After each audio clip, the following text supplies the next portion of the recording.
Students, this is Vaishali Sharma और आज हम डिस्कस करेंगे विकास को प्रभावित करने वाले कारक फैक्टर्स अफेक्टिंग डेवलपमेंट। ये आपकी क्लास 6 है। इससे पहले मैं 5 वीडियोस ऑलरेडी बना चुकी हूँ पेडागोजी सेक्शंस के लिए। ऑल वीडियोस आपकी KBS, TSSB, CTET नेम से एक प्लेलिस्ट है, उसमें है, तो आप उनको भी देख सकते हैं। तो स्टार्ट करते हैं। इस टॉपिक से हमेशा कोई ना कोई क्वेश्चन आपके एग्जाम में आता ही आता है। 1 से 2 नंबर का क्वेश्चन आपका आता है। इसको ज़्यादा डिटेल में जानने की ज़रूरत नहीं है, बस मैंने कुछ फैक्टर्स को लिया हुआ है, उनके नेम आपको पता होने चाहिए और उसके साथ साथ उससे रिलेटेड कुछ इन्फॉर्मेशन आपको होनी चाहिए। और बाकी आप काफ़ी जानते हैं तो आप जो ह्यूमन डेवलपमेंट है उससे इसको कोरिलेट कर सकते हैं। तो हम डिस्कस करते हैं। सबसे पहला जो विकास को प्रभावित करने वाला कारक है वो है आपका हेरिडिटी, जिसे हम आनुवांशिकता या वंशानुक्रम भी कहते हैं। आप जानते होंगे कि मोस्टली जो बच्चे का नेचर होता है, ठीक है, या उसके बोलने का तरीका हो, या उसकी लंबाई हो, या उसकी फिजिकल जो ग्रोथ है, इंटेलिजेंस है, कैसी वो रीजनिंग रखता है, कैसी वो मानसिक योग्यता रखता है, तो वो किसके कारण होती है? वो होती है आपकी हेरिडिटी के कारण।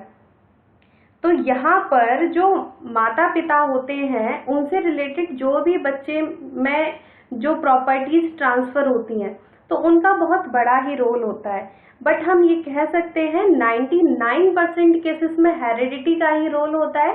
बट एक लॉ जो आया था, लॉ ऑफ रिग्रेशन, प्रतिगमन का नियम जो थे, तो उसमें क्या दिया हुआ था कि जो अगर प्रतिभाशाली माँ बाप हैं उनका बच्चा भी मंद बुद्धि हो सकता है, बट वो क्या होगा 1% केसेस में। तो हमेशा हमें हेरिडिटी के साथ ही जाना है कि जो फैक्टर है हेरिडिटी 99% केसेस में जो डेवलपमेंट है उसे प्रभावित करता है।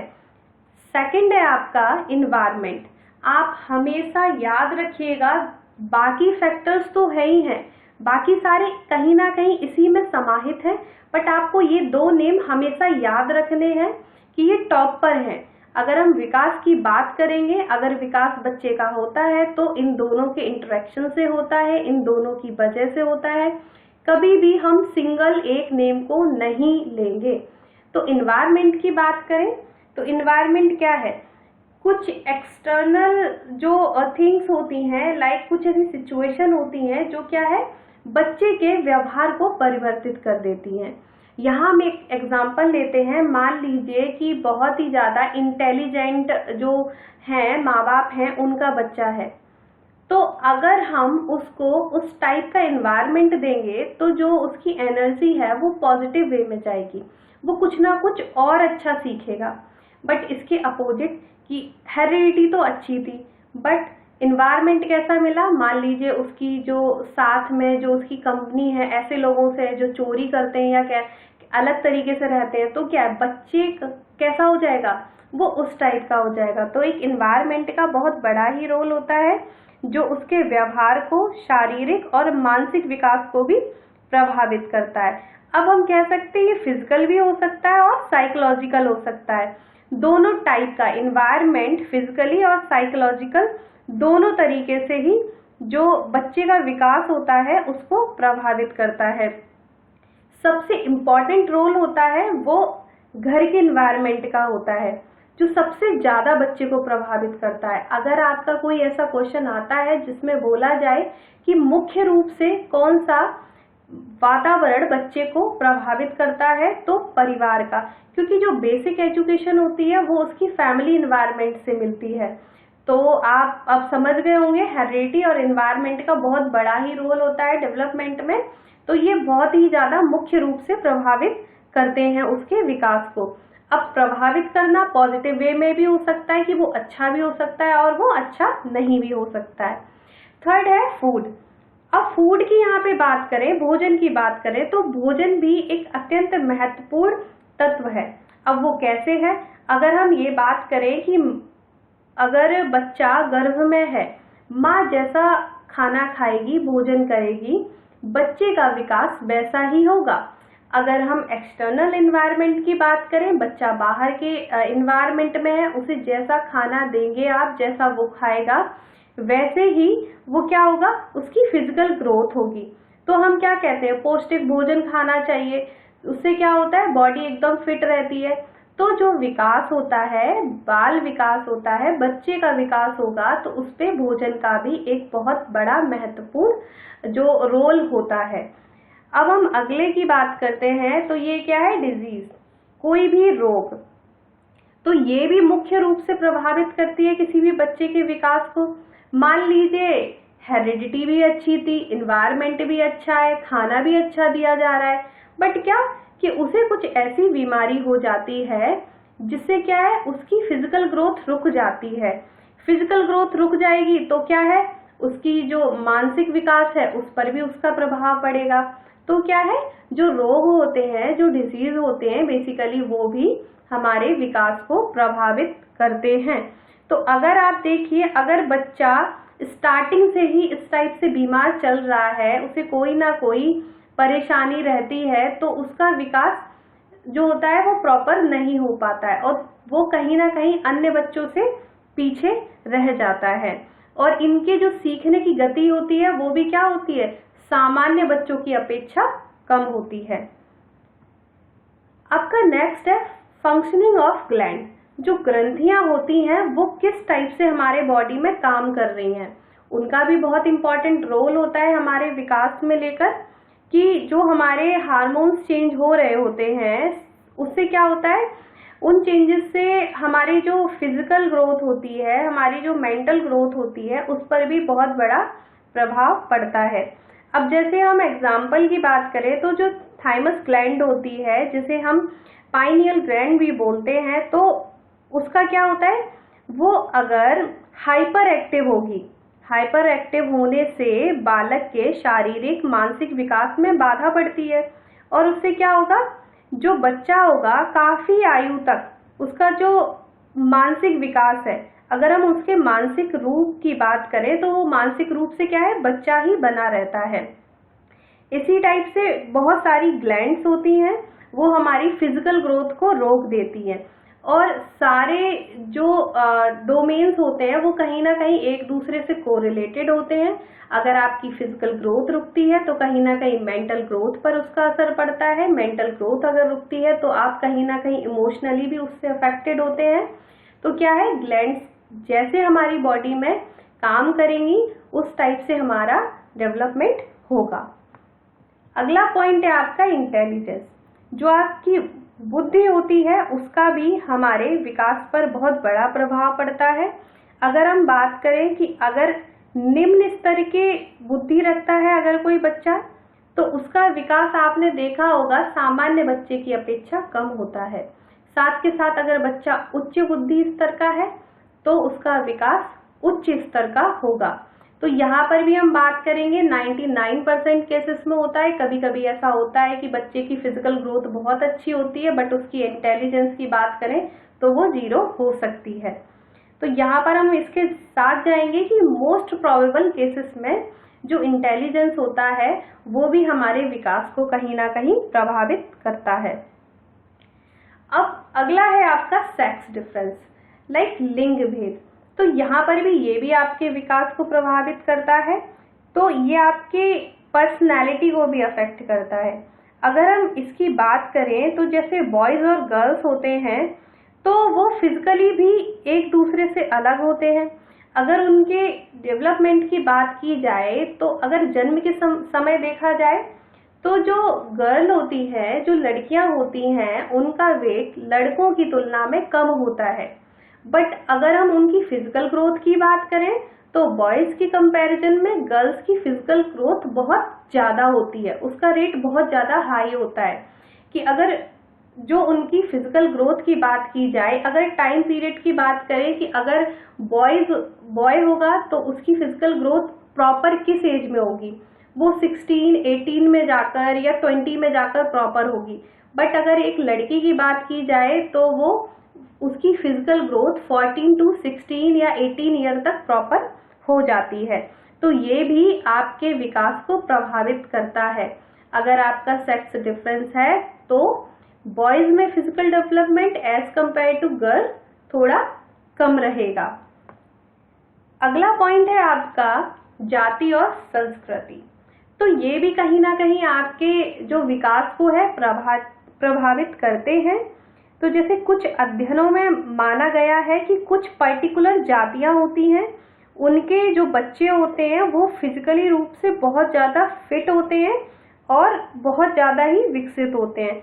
जैसे एग्जाम्पल के लिए बहुत सारे जो एक्सपर्ट हैं उन्होंने कुछ केस स्टडी किए हैं, तो उसमें क्या है, मेडिटेरियन जो एक जाति होती है तो उनके जो बच्चे होते हैं वो उत्तरीय यूरोप के बालकों की अपेक्षा शारीरिक रूप से जल्द विकसित हो जाते हैं। तो यहाँ पर रोल क्या है, उनके कास्ट और उनके कल्चर का भी होता है जो कि विकास को प्रभावित करते हैं। तो इस टाइप से आपके जो ऑल फैक्टर्स हैं वो कंप्लीट होते हैं। बेसिकली आपको जो मेन फोकस रखना है वो रखना है आपको हेरिडिटी और एनवायरनमेंट पे। ये कहीं ना कहीं सपोर्टिंग होते हैं। जैसे फूड की बात की जाए तो फूड आपका एनवायरनमेंट में भी आता है, और डिजीज की बात की जाए तो ये हेरिडिटी में भी आती है। क्या पता आपको कोई बीमारी माँ बाप से मिली हो, ठीक है। ग्लैंड की बात करें, ग्लैंड्स क्या होती हैं, ये आपकी हेरिडिटी में जाती हैं कि जैसी हेरिडिटी होगी उस टाइप से ये कहीं ना कहीं वर्क करेंगे। इंटेलिजेंस की बात की जाए तो ये भी एक हेरिडिटी का ही पार्ट होता है। सेक्स डिफरेंस की बात की जाए तो कहीं ना कहीं काफी हद तक ये भी आपकी हेरिडिटी से ही रिलेटेड है। और ये आपके जाति और संस्कृति की बात की जाए तो ये आपकी एनवायरनमेंट से रिलेटेड है। बेसिकली जो मेन 2 फैक्टर्स होंगे वो आपके हेरिडिटी और एनवायरनमेंट होंगे। आपको ऑप्शंस वही पिक करना है जिसमें दोनों की बात की जाए। अगर विकास को प्रभावित करने वाले कारक की बात की जाए उस कंडीशन में भी आपको क्या करना है, वहां पर ऐसा ऑप्शन पिक करना होगा जहां पर दोनों की बात की जा रही हो। अगर एक की बात की जाएगी तो वो आपका ऑप्शन रॉन्ग होगा। तो हम कुछ सीटेट में आए प्रीवियस ईयर क्वेश्चंस को डिस्कस करते हैं। फर्स्ट है आपका क्वेश्चन, निम्नलिखित में से डैश के अतिरिक्त सभी वातावरणीय कारक विकास को आकार देते हैं। तो यहाँ पे आकार देने की बात की जा रही है। और सेकंड ये निम्न में से के अतिरिक्त, मतलब हमें एक ऐसा पिक करना है जो अपोजिट होगा और 3 इसके सपोर्ट में होंगे। तो हमें नेगेटिव और पॉजिटिव में अपने ऑप्शंस को डिवाइड कर लेना है। लाइक फर्स्ट ऑप्शन है आपका पौष्टिकता की गुणवत्ता।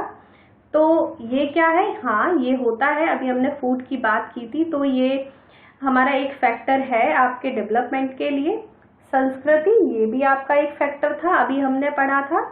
तो यहाँ पे हम सिर्फ इन्वायरमेंट की बात कर रहे हैं, इन्वायरमेंटल फैक्टर्स की, है ना। हमने 2 टाइप के फैक्टर्स अभी डिस्कस किए थे, एक हेरिडिटी से रिलेटेड था और एक इन्वायरमेंट से रिलेटेड था।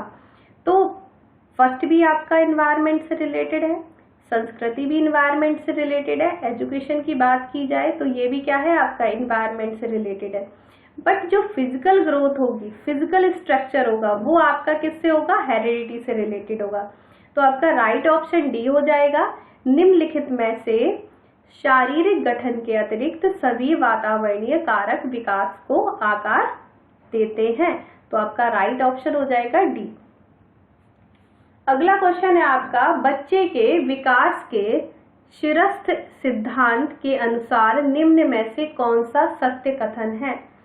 अब मैंने आपको जो प्रिंसिपल ऑफ डायरेक्शन बताए थे तो उसमें क्या था, 2 टाइप के थे, आपका सेफेलोकॉर्डल था और प्रॉक्सिमोडिस्टल था। शिरोपदोन्मुख सिद्धांत और एक आपका प्रॉक्सिमोडिस्टल था। तो जो शिरस्थ सिद्धांत है वो आपका सेफेलोकॉर्डल है। और सेफेलोकॉर्डल में क्या था कि जो आपका विकास होता है वो कैसा होता है, सिर से पैर की ओर होता है। तो हमें राइट ऑप्शन को पिक करना है, बस आपको रीड करना होगा जिसमें ये बात बोली गई होगी, वो आपका राइट ऑप्शन हो जाएगा। विकास सिर से पैर की ओर होता है, तो आपका पहला ऑप्शन ही इसमें राइट है। बाकी को भी रीड कर लेते हैं। विकास पैर से सिर की ओर होता है, ये रॉन्ग है। विकास मध्य भाग से परिधि की ओर होता है, ये आपका प्रॉक्सिमोडिस्टल में आता है। और उपयुक्त में से कोई नहीं, तो आपका राइट ऑप्शन फर्स्ट हो जाता है। अगला क्वेश्चन है आपका, परिपक्वता का संबंध है, इसको मैचुरेशन बोलते हैं। तो आपको जो ऑप्शन दिए गए हैं, फर्स्ट है आपका विकास, बुद्धि, सृजनात्मकता और रुचि। अब हमने जो आपका सेकंड लेक्चर था वहां पे डेवलपमेंट को डिस्कस किया था, उसमें मैंने आपको बताया था विकास को प्रभावित करने वाले 2 कारक, और 2 कारक कौन कौन से थे। फर्स्ट था आपका मैच्योरेशन और सेकंड था आपका लर्निंग, जिसको हम एक्सपीरियंस भी बोलते हैं। तो यहाँ पे जस्ट अपोजिट पूछा गया, यहाँ पूछा गया है मैच्योरेशन का संबंध है, तो हम अपोजिट ही जाएंगे, किससे है हमारा, विकास से। अब लास्ट क्वेश्चन है आपका, मानव विकास के संदर्भ में आनुवांशिकता तथा पर्यावरण की भूमिका के बारे में निम्नलिखित कथनों में से कौन सा सही है। तो यहाँ पे हमें राइट ऑप्शन पिक करना है कि जो दोनों की बात करता हो। तो फर्स्ट ऑप्शन है आपका, व्यक्तिगत विभिन्नताओं का एकमात्र कारण आनुवांशिकता है, बिल्कुल गलत। इंडिविजुअल डिफरेंसेस आपके बोथ फैक्टर्स की वजह से होते हैं। परिवेशीय प्रभाव पूर्ण रूप से एक व्यक्ति के विकास को निर्धारित करता है, तो सिर्फ इन्वायरमेंटल फैक्टर्स ही नहीं होते हैं, आपकी हेरिडिटी भी होती है जिसका रोल होता है। मानव विकास को ना तो आनुवांशिकता ना ही पर्यावरण प्रभावित करता है, तो ये बिल्कुल ही गलत है। अब फोर्थ ऑप्शन है आपका, आनुवांशिकता एवं पर्यावरण दोनों एक जटिल पारस्परिक क्रिया के रूप में मानव विकास को प्रभावित करते हैं। तो जी हाँ, अभी हमने रीड किया था कि बोथ फैक्टर्स हमारे विकास को प्रभावित करते हैं, तो आपका राइट ऑप्शन हो जाएगा फोर्थ। आई होप आप ये क्वेश्चंस और ये टॉपिक्स समझ पा रहे होंगे। अगर आपको कोई भी प्रॉब्लम होती है या आपको कुछ भी फीडबैक देना है तो आप कमेंट सेक्शन में बता सकते हैं। वीडियो अच्छा लगता है तो लाइक करें, शेयर करें, सब्सक्राइब करें। Thank you so much.